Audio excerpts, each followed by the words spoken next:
Market regulator SEBI brokers के लिए एक नया पेनल्टी स्ट्रक्चर लाने जा रहा है जो अगले 7 से 10 दिनों में लागू हो सकता है। इस नए फ्रेमवर्क का मकसद ब्रोकर्स पर कंप्लायंस का बर्डन कम करना और पेनल्टी सिस्टम को ज्यादा ट्रांसपेरेंट बनाना है।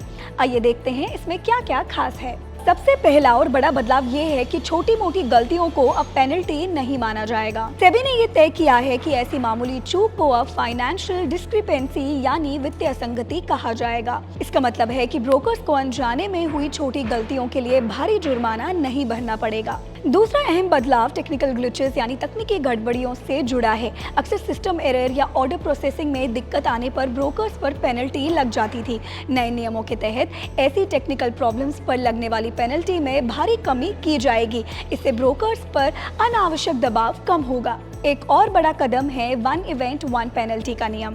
अभी तक होता ये था कि एक ही गलती के लिए अलग अलग स्टॉक एक्सचेंज जैसे कि एनएसई और बीएसई ब्रोकर्स पर अपना अपना जुर्माना लगाते थे। इससे ब्रोकर्स पर पेनल्टी का बर्डन कई गुना बढ़ जाता था। लेकिन अब नए स्ट्रक्चर के मुताबिक एक गलती के लिए सिर्फ एक ही बार पेनल्टी लगेगी। इससे जुड़ा हुआ अगला पॉइंट ये है कि अब जो एक्सचेंज गलती को पहले पकड़ेगा वही पेनल्टी लगाएगा। दूसरे एक्सचेंज उस गलती के लिए अलग से कोई जुर्माना नहीं लगा पाएंगे। और आखिर में सेबी ये भी इंश्योर करेगा कि एक जैसी गलती के लिए सभी एक्सचेंज में पेनल्टी की रकम भी एक समान हो।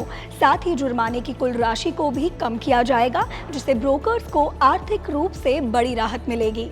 कुल मिलाकर सेबी के ये नए नियम ब्रोकिंग इंडस्ट्री के लिए ईज ऑफ डूइंग बिजनेस को बढ़ावा देने वाले हैं। इससे न सिर्फ ब्रोकर्स पर से कंप्लायंस का बर्डन कम होगा बल्कि पूरा पेनल्टी सिस्टम ज्यादा लॉजिकल और ट्रांसपेरेंट बनेगा। आपकी जरूरत से जुड़ी ऐसी ही खबरों के लिए देखते रहें जी बिजनेस।